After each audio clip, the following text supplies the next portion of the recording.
Og her kommer 3 mod nummer 6, men som sagt, det bliver til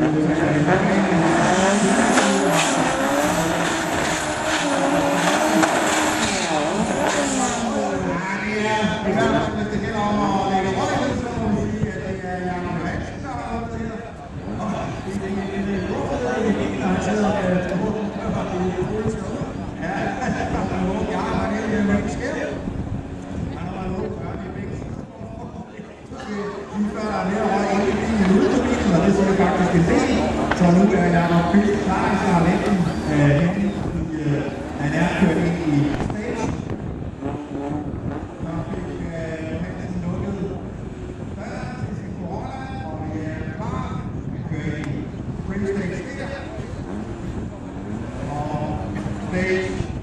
Og så er han klar.